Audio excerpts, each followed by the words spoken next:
Blogger belongs to Google and it's absolutely free, and that's why I chose it. It's very easy to use. You only need a Gmail account, which is free, and you don't need to pay to use Blogger, as opposed as to using WordPress, for example. You can use some functions of WordPress for free, but if you really want a cool blog, you have to pay for that one. In Blogger, you don't have to. So the homework was creating a Gmail account in case you didn't have one, visiting the courses blog, which is the one there in the slides. It's blogging101richmond.blogspot.com, and setting up your own blog if you had the chance to do so. In the course that we were doing here in Mexico a month ago, many teachers were saying that right now they didn't feel they had the time to set up the blog. If that is your case, don't worry. The idea is that you get the know-how to create your blog, to set up your blog. But if you don't have the chance to do it just yet, don't worry about it. Maybe when you're ready, you can watch the recordings of this webinar and then follow the instructions. Also, creating your first post was the main idea. I entered some of your blogs and left a comment.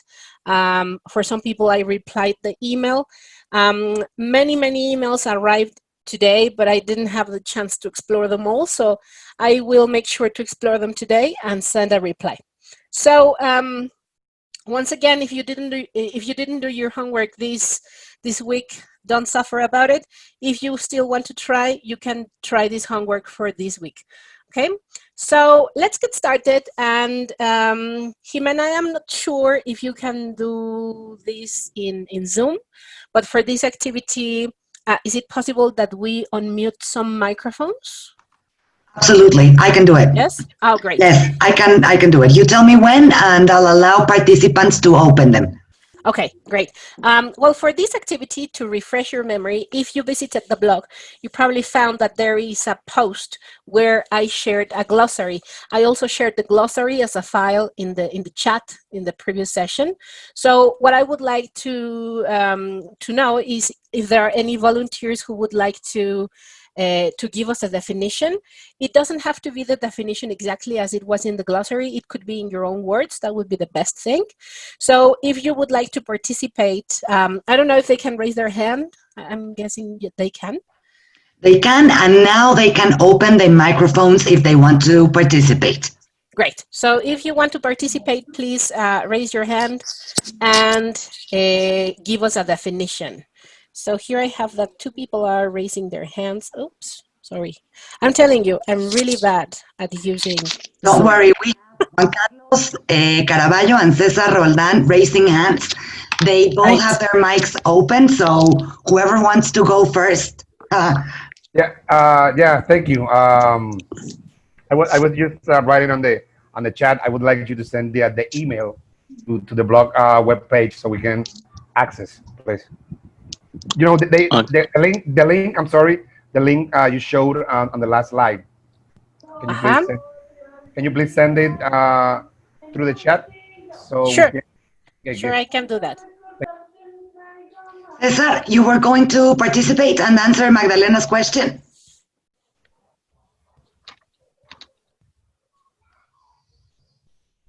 I think we cannot hear you, Cesar. I see that you need to open your mic. Mouth. Let me see if I can do it for you. There you go. Ay, no. Yes. Is that? Can you hear me now? Oh, yes. Now we can hear you. I was going to talk about one of the blogging terms, avatar. It's just an image. It's a perception that I have of myself that I show to the world. Usually it's just a picture, like the passport picture that we have, but it can also be a drawing or the image of a character I like. I want to show that to the world that I see myself as that person. That's why also you can see that same definition from the movie Avatar, because the guy that goes into the machine has an avatar of himself being the alien of that movie. But well, that's the definition. Right. Thank you, Cesar. That's right. So the avatar is basically the picture that you choose to represent you in the blog. It could be your real picture, or it could be a character that you like, as Cesar was saying. I think that Jennifer is also raising her hand. Would you like to share one of the definitions with us?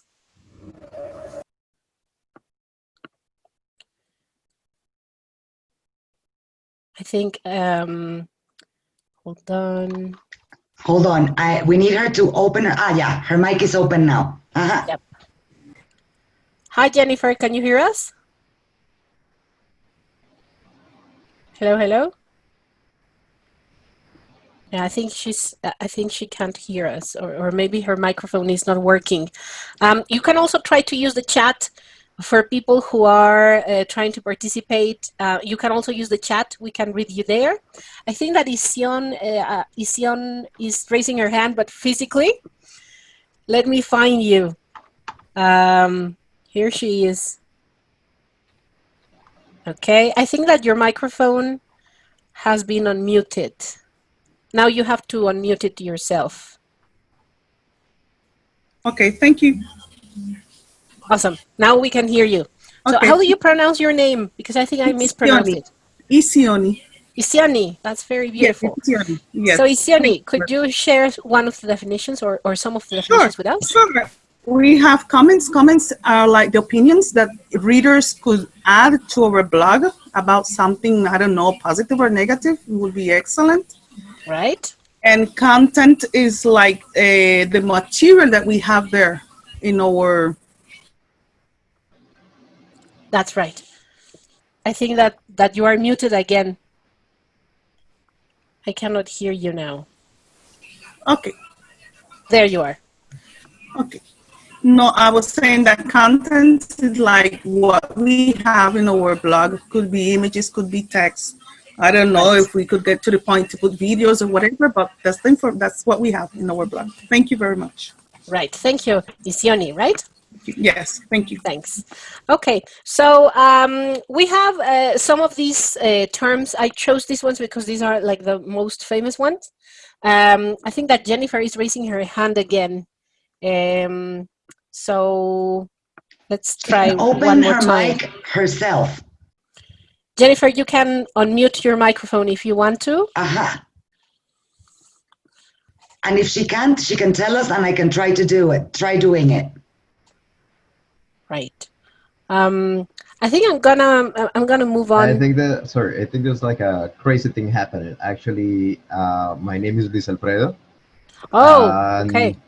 I don't know what is appearing as Alexander. Hi, Luis Alfredo is not Jennifer. Oh my God. That's like a weird thing. Actually, we were just talking about that. That's a big surprise. Yeah, because she's also here in the chat. We were just like, I sent her a photo of what was happening. That's weird. So no, I was going to say the definition of the hyperlink. It's something that you can add in different manners to a blog. You can add it with an image. You can add it with just a text. That is going to take you to a different web page or blog that you want the people to go and check. Right. Thank you very much. So I'm going to check what's happening. So maybe I'm going to. So that's the mystery. That's why Jennifer would never reply. You Exactly. can rename yourself. You can rename yourself clicking the option math. I start with my Zoom account that is with Luis Alfredo. I don't know what is appearing with Alexander. But you can still rename yourself, or we already know that Jennifer is Luis. No, because there's also a Jennifer here in the class. So that's God. Okay. I'm gonna try for us not to be very confused. I'll try. Sorry. Okay. Well, thank you very much. As I was saying, I chose some of the most common terms. Terms that we will be using a lot, like publishing. When you publish something, this means that whatever you wrote will be read by the people who are invited into your blog, or by anyone if you made it public. By the way, last week I said something incorrect. Let me correct it. I will say this later on, but only Gmail accounts can be readers and authors. Last session I mentioned that anyone could be a reader, but it's not true. We were doing some experiments, And I'm not sure if it was changed or if it has always been like this, but only people with Gmail accounts can read and can be authors if you choose that option. Today we will explore that in detail. Also, if you subscribe to a blog, it means that you will receive a notification, usually an email, that will tell you whenever the author of that blog adds something. So my suggestion is that you subscribe to the blog during the time we are in the course, so you can visit this. I wasn't able to copy the link that they were asking. But I did. You did? Oh, awesome. Yes. Great. Thank you, Jimena. I'm not sure what you're looking at because I did a mess. I just did a mess in my computer. There. Okay, so quick review. We were saying last time that in order to create a blog, you need to have a Gmail account. As soon as you have a Gmail account, it is possible to create a blog. Basically, you only have to enter www.blogger.com, or you can click on that little waffle where you have all the apps and all the tools that Google has to offer, and choose Blogger. Basically, you just click on create a blog, and that's it. You have to choose. You have to choose basically a name for your blog. Then you have the tutor blog and the class blog. This session, we are going to focus on the tutor blog, mainly on the activities that you can do with your students there. So this would be what a tutor blog looks like, right? The thing about a tutor blog is that the only author is the teacher, and the teacher is the one that is going to publish content. This could be a reading activity, this could be a video, maybe you publish some hyperlinks that you can use to share with your students. Also, something that you can do to make your blog very safe is to choose readers. And as you can see in this screen, it says blog readers. And you can choose to have it public, which means that anyone that has your address can read your blog, or you can choose a collection of readers. Now, this is the mistake I made last time. Only people with a Gmail account can be specific readers of your blog if you are using Blogger. Also, as I mentioned, only the teacher can publish contents if you are using a tutor blog. A class blog, on the other hand, has a collection of authors, and these authors can publish contents as well. So today you will see a big difference between a tutor blog and a class blog, and the idea is that you start thinking about the possibilities and the kinds of activities that you can do with your students.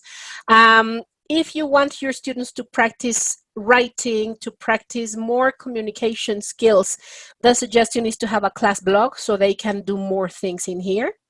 And again, your students can publish once you add them as authors. As I mentioned, authors and readers must have a Gmail account in order for this to work. All right, so let's check the privacy settings.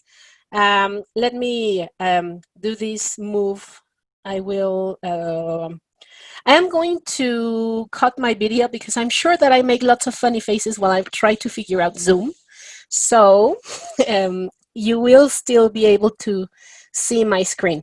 Now I'm going to my browser. Let's see if you can see. Are you seeing my browser now? Do you see Google Chrome? Yes, we are. See. Awesome. Great. I am getting better at this Zoom thingy. So let's talk about how to make your blog safe. So the thing that you are seeing now is a tutor blog. This is the blog that I created for the class, which is blogging101richmond.blogspot.com. This is the blog for the class. And here's where I have been publishing contents that are very useful for our course. But behind now let's go backstage. This is backstage of that blog. And we will learn about how to make it very safe. So as I mentioned last time, Blogger has two different designs. One design that I really like is this one, which is like the old design, to call it somehow. And you also have the more modern design, which is this one. I will do these activities in both designs so you get the chance to see where things are. And one of my accounts is in English and the other one is in Spanish. So hopefully doing this in two different settings will give you a better understanding of how this works. So let's talk about the privacy settings. In order to manage the privacy settings, you have to go to settings, or in Spanish, configuración. And in there is where you can control everything that happens in your blog. So if you change your mind later on and you want to change the title of your blog, you can do this. I noticed that some of you sent me your blog and you gave the blog the name you had in your address. That's not necessary, okay? And you can modify this here. So this is the blog address, for example, blogging101 richmond.blogspot.com, but I don't like this name exactly for my blog, so I can call it whatever I want, right? So the thing is that the blog address is difficult sometimes to choose one that doesn't exist yet. But the title can be as simple as you can think of. For example, it could be Miss Magda's blog, right? And then my blog address is something super complex like Colegio Richmond de Mexico Mag, something really weird, right?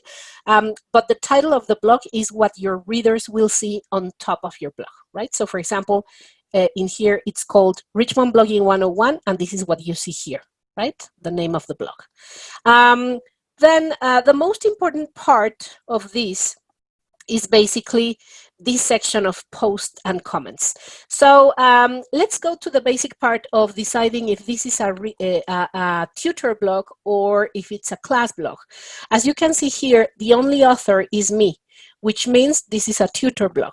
If I wanted to make this more safe, I can click on blog readers and I can choose here like a very specific collection of people who can read this. So it can become private. Only the authors of the blog can do this. So if you have a class blog and you only want your students to be able to read it, you can choose this option. But also you can choose from a collection of people. Now, I mentioned a previous class that it wasn't necessary to use a Gmail account, but that was a mistake. You must have a Gmail account to be a reader in a blog, okay? So I choose public because I think it's easier for me. But if you are going to work with students, especially if you're working with teenagers, maybe the best thing is not to have this public. But this is your choice, okay? So this is like the first filter. The second filter would be the comments. And as the teacher who participated a few minutes ago, I forgot your name. Sorry, I'm really bad with names. As she was saying, a comment is something that someone else writes, or in this case, types. Comments are a very tricky thing about blogs, because if you don't make sure that only people who you trust can make comments, it could be risky. You know, there are lots of trolls in the internet looking for trouble. So you can decide where your comments are. Personally, I prefer when it's embedded. Embedded means that in your post, in whatever you publish, you will see the comments. You can have a separate page. You can have a pop-up window, or you can hide them, and that's your choice. Now, who can comment? This is very tricky. You can choose anyone, which means anyone in the internet can comment, whether they have a Gmail account or not. You can filter this by having only Gmail accounts being able to comment, and make it super, super safe if it's only members of this blog. Members of this blog means authors and readers, right? Now, if you want to have like a medium roast for this, you can choose Google accounts that can comment. And my suggestion is that you always moderate your comments. What does this mean? It means that whoever publishes something in your blog will need your permission, so their comment will appear public. Okay, I see that Alejandro Rego is raising his hand. Alejandro, do you have a question? I was just wondering, I mean, you said that only people who had like a Gmail account was able to, they were able to read the comment or read the blog. But in this case, he's saying that anyone, including an anonymous users, are able to comment. So how do you comment if you can't read? Oh, well, of course, if you cannot see the blog, they cannot comment. But this is always like the same. You always have the same options, even if you have a blog where only you have a very specific collection of readers. I don't know if I'm explaining myself clearly, but basically, even if this is, even if you have here private, you will always have like the same options. But I mean, you've just explained it. If you have a very specific collection of readers in your blog, the blog becomes very safe because only they can read it, only they can access. Okay, but if you want to make it even more, I mean, if you are a little bit paranoid, for example, I am a little bit paranoid whenever it's about students, especially if they are teenagers, I would still moderate them, because even if they are teenagers and they know themselves, sometimes they can be very mean in the comments. So if you want to make it super, super safe, you can choose to moderate their comments always. So this means that they will be able to comment, but the comment will not be published until you say it's okay. And if it's a nasty comment, you can even eliminate the comment. So that's something very useful. Also, my suggestion is that you always choose at least that people have Gmail accounts, in case that you didn't choose having a collection of readers. Because as Alejandro just mentioned, if only your readers can see your blog, then you're basically very safe. All right. I'm hoping I'm not doing this very very tricky. Hopefully this is very clear. And once again, my suggestion is that you get into this part of your blog and click everywhere and see what happens. Okay, that's the best way to go. Also, as I mentioned, you can choose to moderate always or never, and there is this option that says sometimes. And as you can see, you can choose how old you want to manage the comments for. What does this mean? This means, for example, if I choose 7 days, this means that if I have comments that are older than this, I will not be moderating them. I only moderate comments that have these that are this old. So either choose always or sometimes and select how old you want to moderate or how long you want to moderate your comments, or if you never want to do this. If you're working with adults, moderating comments is usually not necessary, but if you're working with teenagers, my suggestion from experience is that you choose always, because you never know if someone is going to be mean, okay? So this is about the comments. I am going into the other setting and the Spanish blog. In here, it's called Configuración. And this is the new design in Blogger. Personally, and I think this is an old person saying, I know that I look young, but this particular behavior looks a little bit old. I like the old design. Maybe this one is okay, but since I learned how to use Blogger with this design is too abstract for my taste. But once again, that's your choice, which design you want to use. You only have to click here at the bottom of the bar of this control panel, and you can switch to this design or this design. Okay, so let's talk about privacy once again. So in here, I can decide again which is the address of this blog, and in here I decide who is the administrator of the blog, who are the authors, and who can read. In this case, mine is public, but I can choose having personalized readers, right? Or authors alone. And once again, as Alejandro was saying, if only your readers can see your blog, then it becomes super safe. Once again, that's your choice. Also, here I have the comments section, and I can choose to have the embedded comments or incorporados, as I mentioned, or having a separate page where you can see them, a pop-up window, or if you want to hide the comments, this is your choice as well. And then who can comment? Anyone, including anonymous people, users with a Google account, or only members of this blog. And finally, you can choose if you want to moderate. Once again, and I am not getting tired of saying this, if you have teenagers, it doesn't matter if it's only them who can read the blog. It's advisable that you choose to moderate comments, right? So it's exactly the same things. Look, I'm choosing a veces, and then there's a separate section where I choose how long I want to be checking this for, right? I'm going to choose never because I trust everyone who posts in this blog. And well, this is basically how you make sure that your blog is safe and it's private, right? So we were saying you need to go into settings and fix in this section, in the basic settings, you have to fix who can read, if it's public, or if you want only your readers or only the authors, if you have a class blog.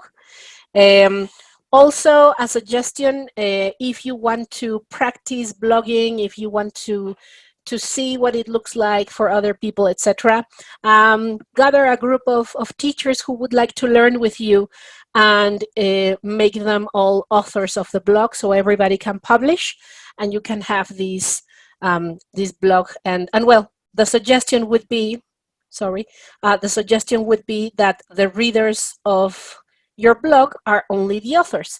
So if this collection of teachers are the authors of the blog and only they can read the blog, it's a super safe environment where you can practice your blogging, right? And this is the old design. Again, if you prefer this one, personally, I like this one. And this is the new design, which is a little bit more, I think it's more simple. So it really depends on which one you like best, okay? So this is how to fix the settings. Hold on, because I'm switching the screen again. Okay, I think I did it well. Yes. Okay, so this is about the privacy settings. This is a very important part of blogging as a teacher.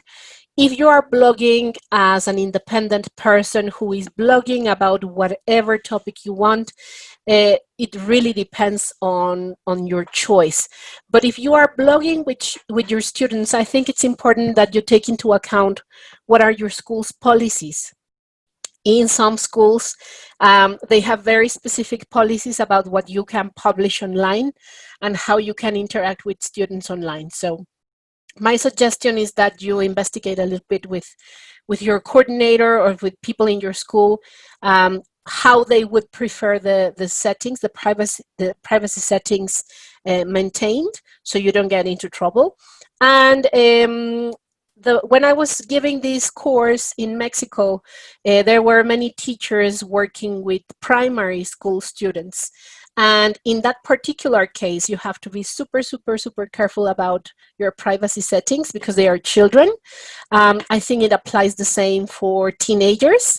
And blogging with adults or university students is the best because everyone's a grown-up and it's easier that way. But still, I think it's cool to check on the privacy on making your blog a safe environment. Okay, so far you should be able to set up a tutor blog, a class blog, and you are now able to check the privacy settings and make sure that it's safe for everybody. Now let's talk about something less serious. Let's talk about pimping your blog, okay? So how do you make your blog look cool? Because you probably have noticed so far that some of the designs in Blogger are boring, or they're all exactly the same. So let's talk about personalizing your blog a little bit more. Let me share my, okay, I'm getting good at this. That's nice. Maybe by the last session, I will be a Zoom master already. Okay, so let's talk about pimping your blog, okay, or making your blog look nice. As you can see, my blog, which is Richmond's blog for this course, has like a special design. I included a special picture and the colors, and I don't know if you noticed, but on top of the browser, you can have this little icon that's called the fav icon, the favorite icon on top, and it looks like the Richmond logo. That's something that you can personalize as well. So let's explore the settings that you can manipulate to make your blog look the way you want it to look. This part takes longer time, so my suggestion is that if you have some time to kill, you get into this section of your blog and you explore and practice with it. For this, you have to go into theme. So there are two things that some people get confused about, and it's the theme and the layout. The layout is where things are in your blog, and the theme is what it looks like. Okay, so the layout is related to what you see or where things are, the location of the components of the blog, and the theme is the way it looks, if it's pink or if it's gray, etc. So let's talk about the theme. The cool thing about Blogger is that it will show you what it looks like in a laptop, for example, and what it looks like in a mobile device. So this is really cool. Here you will be able to see like a general view of your blog. Then you have ready-made designs, and these designs include a specific layout and a specific collection of colors. My suggestion, if you're not if you are not into programming and computers, my suggestion is that you choose a design that you like, and then you personalize that design. So for example, let's say, let me mess with another blog. I don't want to change my blog so far. I created this one, which is called Blogging with Latam, which is a non-existent blog so far. So I'm going to choose a color, okay? I love purple and blue, etc. So I think that this has potential. You choose it and they show you what it would look like. If you like it as it is, you only click on Apply to Blog, and that's it. But if you want to personalize it a little bit more, you have to click on Customize. And then it will allow you to change some things in here. So let's say that I don't like this background, okay? So in order to do that, I click here and I can remove this background picture. You see?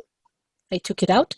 And I can choose a picture that has already been designed here, or I can upload my picture. So if you want to make your blog very institutional, like I did with the Richmond one, you can upload your school's logo, for example, and that could be the background for your blog. Or for example, if you are like a very hardcore teacher, you can choose these flames for your blog with your students, right? But it really depends on what you want to do with your blog. There are many pictures that have been already designed here that you can use. So for example, if you're going to use your blog for teaching, maybe you like this design, which has some books, and that could be your background. Or as I mentioned, you can upload your own picture. If you want to check with more detail, in here they tell you which is the size they suggest for your picture. A little trick that I learned, if you have ever been to Canva, Canva has some free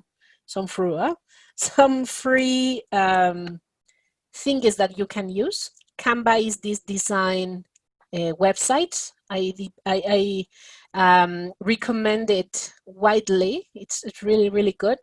And in here, you can create pictures with a specifically that size.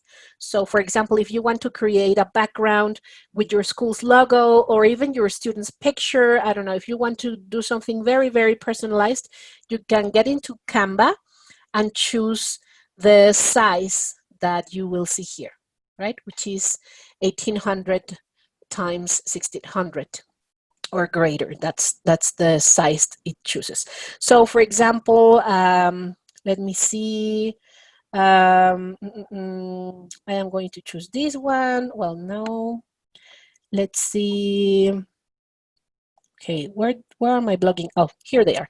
So here's my blogging pictures. So I will choose this one. And that's the one that I want to upload. It's too big, right? So that one will not work. So in this section is where you choose the background picture you want to use, and you can even change, you can change the collection of pictures. So for example, I prefer purple, I choose that, and it will change. Since I haven't published anything, you probably will not notice how the design moves a little bit more. And if you have the time, you can even personalize every single color here. Okay, so as I mentioned, if you have some time to kill and you want to experiment, get into the designer, the theme designer of your blog, and you'll find lots of things to do here. So that's in terms of color and background. If you have even more time, you can even choose hex colors. I can't remember which is Richmond's hex color. I had a post-it around here. Well, never mind. I promise I'll share it next time. But you can even change the font if you want to use a different font for your design. If you want to use different backgrounds, the color of the links. The color in your blog title, right? So for example, I would prefer it's blue, blue instead of that. And the background of the icons, I want it to be this one maybe, or white, etc. So you can really, really design what your blog looks like in detail. If just by looking at this explanation you are already bored, then my suggestion is that you choose a theme that it's ready-made. And then finally, the gadgets. The gadgets are the little extras that you can add into your blog. For example, you can have a gadget for people to follow your blog or the pages or the archive, etc. Right? And in here you choose what it looks like, where you want to see it. Okay, so this is the blog designer. Once again, if you don't have the time to get into so much detail, you can simply choose a blog that already exists. Hold on, let me get into the backstage of my blog again. But if you want to really do something very specific, you can also do that, right? Also, my suggestion was that you create a Gmail account especially for blogging with your students. This is my blogging account for Richmond. If you want to add me into your blogs, this is my email, richmond.academic@gmail.com. I am putting that into the chat as soon as I find the chat, of course. Here it is. So if you want to add me to your readers, if you want to make me one of your readers, there's my Gmail account. You can invite me there. And once again, as I was saying, this is the backstage, right? So if you want to change what this looks like, you have to get into theme. And once again, you can choose a ready-made design. My suggestion is that you start by choosing a design you like, and then you personalize that. If not, it really requires a longer time. And finally, the layout. The layout is basically the gadgets and the way your blog looks like. As I mentioned, the gadgets are like these things that Google gives you to let's say, to have certain functions in your blog. For example, this is a gadget that allows people to search for things in your blog. Let me show you what this looks like. In here, the gadgets are these, for example, the subscribe button. In here on the side, I have the followers gadget, the archive gadget, where people can see what I have been publishing, and the labels gadget. And you can see these things in here, okay? Blog archive, labels, followers, etc. Right? So all these gadgets are available for you to use. Once again, the best thing you can do in order to blog is to click everywhere and see what happens. Okay, it's very unlikely that you will destroy the internet. So feel free to click around and see what happens if you remove or add something else. Now, if you wanted to make some money with your blog, because that's possible, there is a gadget in here in this section that it's earnings, and it's the AdSense, right? So if you're interested in that, you can get more information in this section for earnings.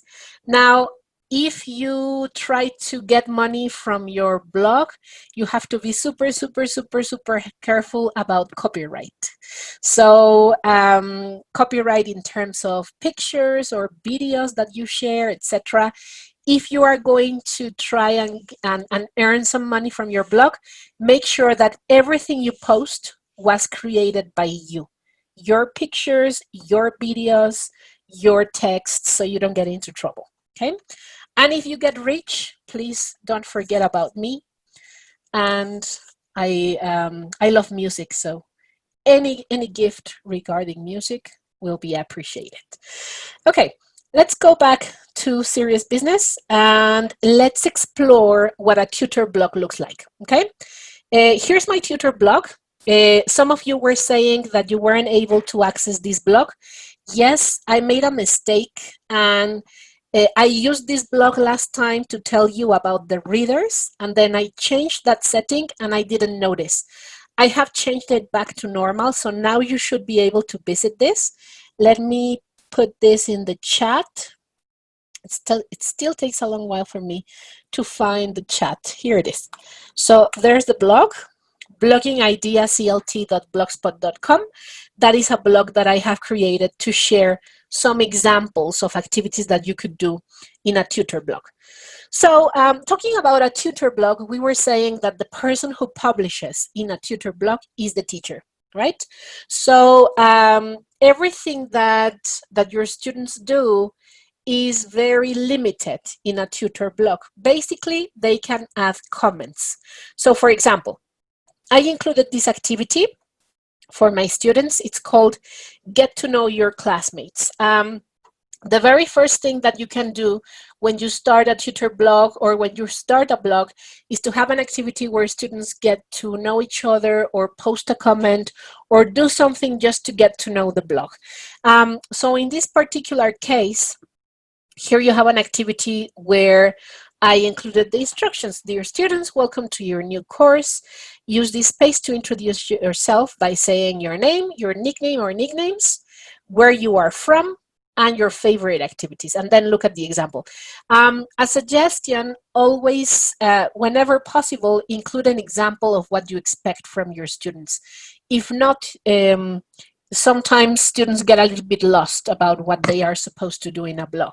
So for example, in here I included, hi, my name is Magdalena, but my friends call me Max. I'm from Mexico City and I love reading and listening to music. And then here I have some people who have already commented, right? And here's Stel, who's saying this, and then an unknown reader who's saying is Grecia, etc., etc., right? So this is a very simple activity. But then you can do more creative things. For example, I love this activity. And this activity is called No Numbers. So basically, your students have to say how old they are without using any numbers. So it says, without using any numbers, not even in the written form, tell us how old you are. You can use words, videos, or pictures. Try to guess how old your classmates are in the comments. Ready? Look at the example. Now, the only disadvantage here is that in the comments, students are not able to include pictures or videos, but they can include hyperlinks. So, for example, I was born the year this song was a hit. Can you guess my age? This is real, okay? I was really born that day, that year. And here's someone saying, I'm as old as The Simpsons' earliest episodes. The Tanner's house was my dream house. So you can more or less guess how old this person is. Or this one, the previous year to finishing primary school, the most devastating earthquake occurred in Mexico. In fact, the very same day that another one occurred in the new century. Excuse me if I was not clear enough. Not using numbers makes it really hard, right? Here's another one.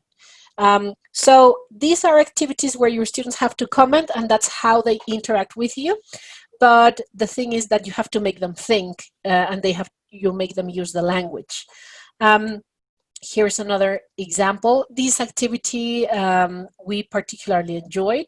We tried it in the consultancy team. And in this activity, it's called a movie challenge. So it's the unpopular positive opinion challenge. And basically, your students have to follow these instructions and then add comments here, right? So the task is this one. Name a movie that, 1, you really like, not so bad it's good. 2, came out in your adult life post-2000s. And 3, is rated below a 50% in Rotten Tomatoes, right? So in here, you have what people shared, and here are some examples. So in comments, your students can share, of course, words, they can write, and they can share links. Here I have more examples. Well, I think I didn't publish them yet. So let's get to this. Here I have some other examples. Here's an activity for, this is a more complex activity. This activity is for your students to read and to write, okay? So this is what I shared. Let me make it public so you will be able to see it. And now let's get into the blog to see the activity. So this activity is called Museums and Art Galleries. And in here, what I have included is a reading task for my students. This is a very meaty task. It looks very simple, but let's check it out. It says, read the article in this link. Then comment, 1, which museum looks the most interesting and why? And then visit, yes? Can I stop you there before you show them the activity? Because what you just did brings me to a discussion that we were having internally in the chat about the kind of content that you're publishing. And you just showed us an example here that clarifies the point. You didn't copy and paste the text from museums and art galleries. You linked to the source where the article is. And this is very important, especially if blogs are going to be public.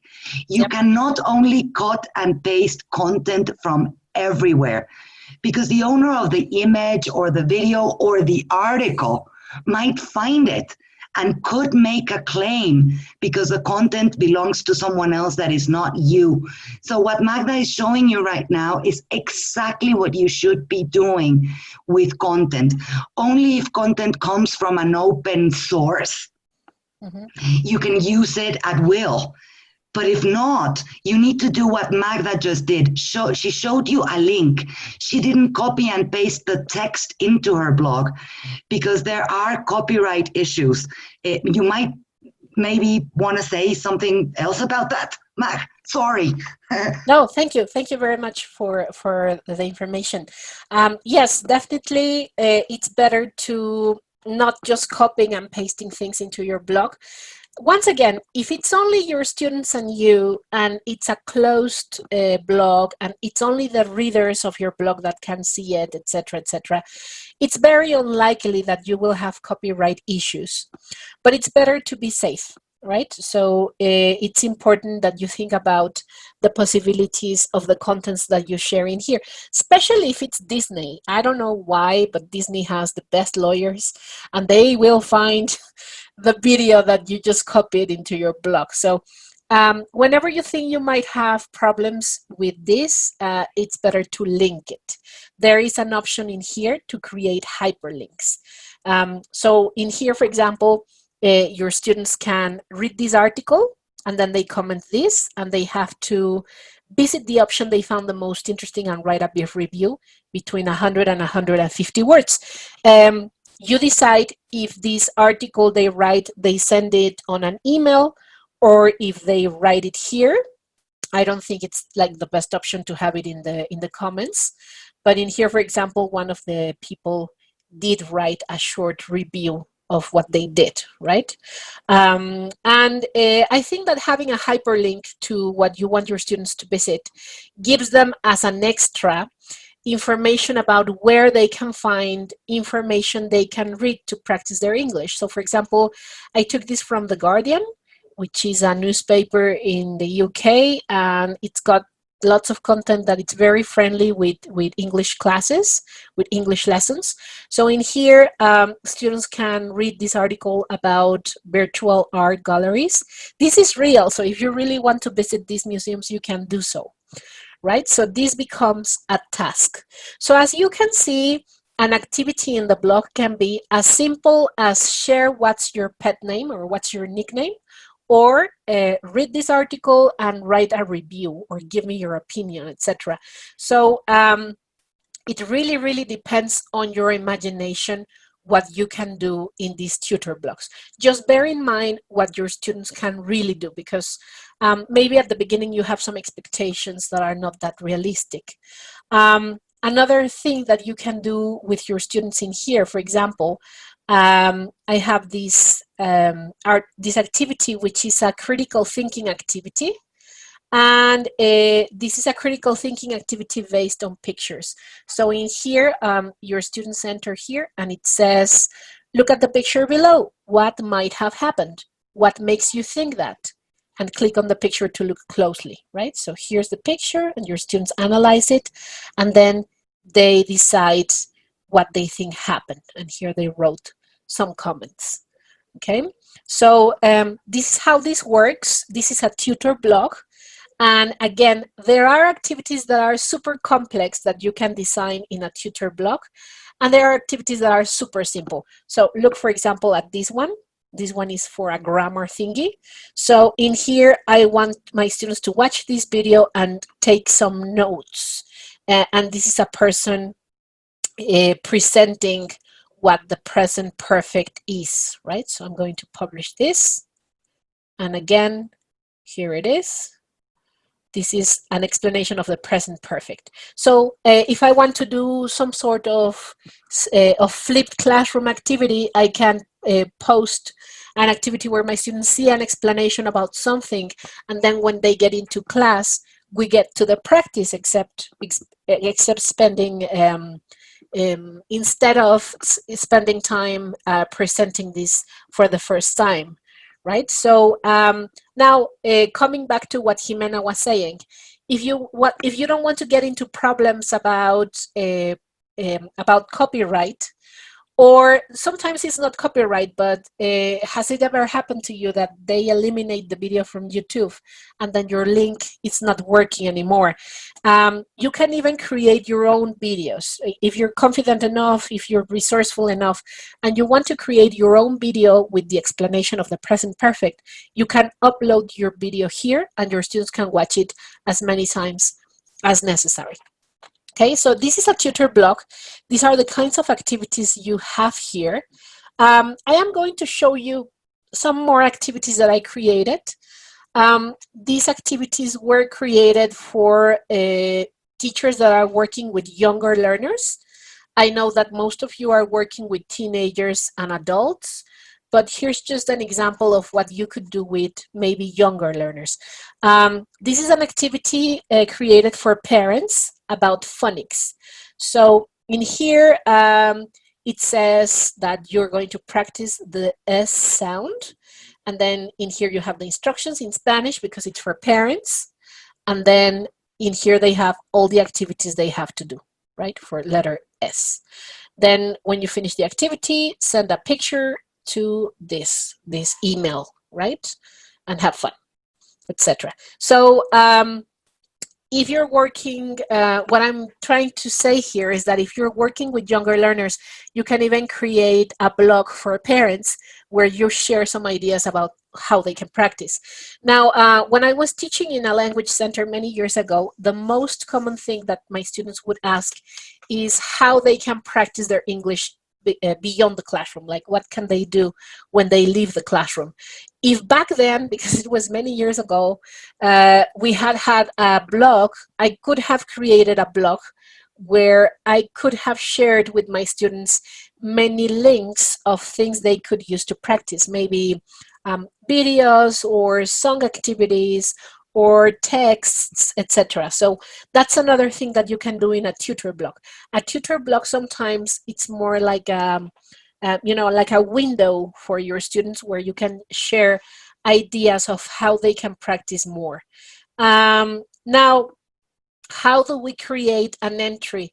It's really simple. You only have to click here, and then you choose the name, the title, and then in here you create the content. You can include, you can insert pictures, you can insert videos, you can share videos from YouTube, or you can upload your own videos as well. And basically you can personalize this as much as possible. Okay. Last thing that I excuse me, yes? teacher, can repeat this part again, please? How to publish? Yeah, thank you so much. I will show you how to publish in both designs. Okay, this is the modern design that I don't like, and in this modern design you have this circle with a plus sign. You just click there and it takes you to this part where you create your entry. So basically you just enter a title, your text, blah blah blah blah blah blah blah. You can insert a picture, for example. You can upload a picture from your computer, right? Let me choose a picture very quickly. I am choosing things very quickly at random, okay? And if you want to include a hyperlink, for example, let's say that you found a very nice article. I'm getting into The Guardian again. Here, let's choose this article. Maybe I want my students to read this article because we will have a discussion in the class, okay? So I'm going to copy this, and then I'm coming back to my blog. I'm going to create a URL, and I'm going to say, read this article, and then I copy in here the link, accept, and that's it, right? The last thing that I wanted to mention, it's important to create tags or labels for your blog, because this way you can give your students ideas about what this is about. So for example, this is a reading activity. So here I have it. It's a reading activity. I tag it, and I think this activity is for C1 level. So that's what I do. Now I'm going to click on publish. If you don't want to publish this, you're not sure, you can just save it and it will be a draft or a borrador. But if you click here, it becomes public. And now it's in my blog and it looks like this. Hold on. Come on, refresh. There it is. Okay, so here is what I just published. As you can see, here's the picture, my text, my title, and the hyperlink. If I click here, it takes me to that website that I wanted my students to visit. You see? So this is how this works. This is a tutor blog. It is very, very important that if you want to learn about a tutor blog, basically you get into your blog, right? It's very important that you publish as many things as you have in mind. You create different kinds of posts. You experiment with this. And as I mentioned, I am going to be checking my blog in case that you send any comments. If you want to visit this this blog, now it's working. It's bloggingidea.clt.blogspot.com. In there you have some models of activities. And next session, we are going to explore class blogs. We're going to get into class blogs and how your students can do more complicated, more interesting things in terms of blogging, right? So I think that's it, right? Yes, we have run out of time, just in time with the contents for today. If you have the chance, please get into your blog, publish something, send me an invitation to your blog if you want me to explore it. I have some pending emails to check and to reply. I will do this today, and please let me know if you have questions during the week. So thank you very much for joining this session. This is session 2. Session 3 next week. It's, what date is that? Hold on. That's a very bad calendar. On the 16th, right? So see you next June 16th at 4 o'clock. And hopefully you will have some chances to practice your blogging this time. Okay? So thank you. Have a great day. And I'll see you in a week. Thank you so much. See you next week, everyone. Thank you so much. Thank you very much. Goodbye. Good homework. Thank you very much. Bye. Too much. Thank you. Bye.